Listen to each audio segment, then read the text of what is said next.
Oliver, you've been there all day today, and this really was a damning verdict on the two murderers by Mrs. Justice Yip. So what did you find today?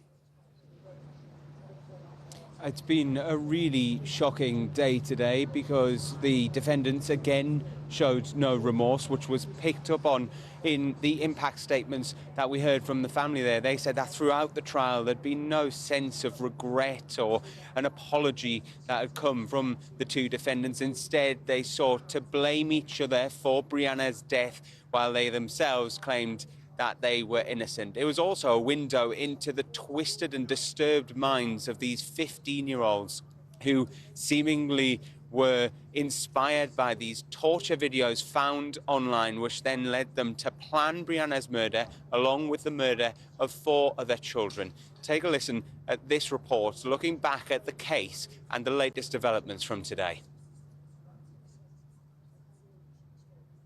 Brianna Ghey had her whole future ahead.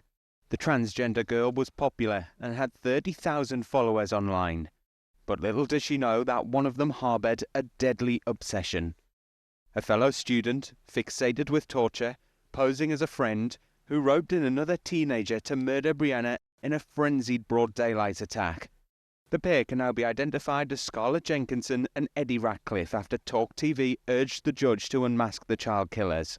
I therefore find that you both took part in a brutal and planned murder which was sadistic in nature and where a secondary motive was hostility towards Brianna because of her transgender identity. Brianna left her home in February last year, lured to a village park in Cheshire by Scarlett and Eddie, who said they were going to buy drugs. As she sat on the bus, the anxious teenager sent a text message to her mum saying she was scared. The real reason for the park trip was laid bare in a chilling murder plan discovered in Scarlett's bedroom by the police, detailing how she would say a code word for Eddie to start stabbing Brianna in the back, while Scarlett would stab her stomach. In December, jurors were told how Brianna was found with 28 stab wounds to her neck, chest, head and back. A senseless attack carried out by 2 fellow teenagers who Brianna thought she could trust. Scarlett and Eddie's plan to hide Brianna's body with logs was abandoned when 2 dog walkers saw what was happening. Dashcam footage later caught the pair calmly walking home, having fled the murder scene through an adjacent field.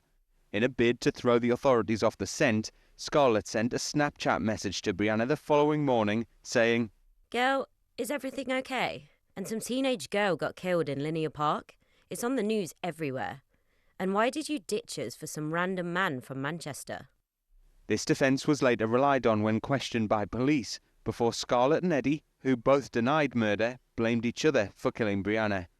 Brianna's mum Esther was in court today but did not speak to the media. As the trial ended last year, she said she sometimes felt sorry for the defendants, but not anymore.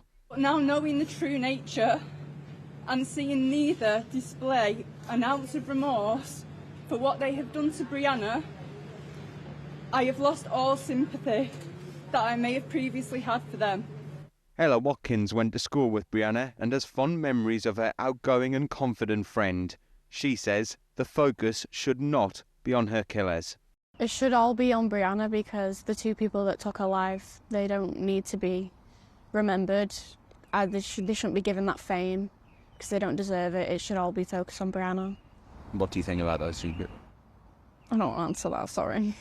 During the trial, the court was told how Scarlett shared torture videos that had inspired her with Elliot.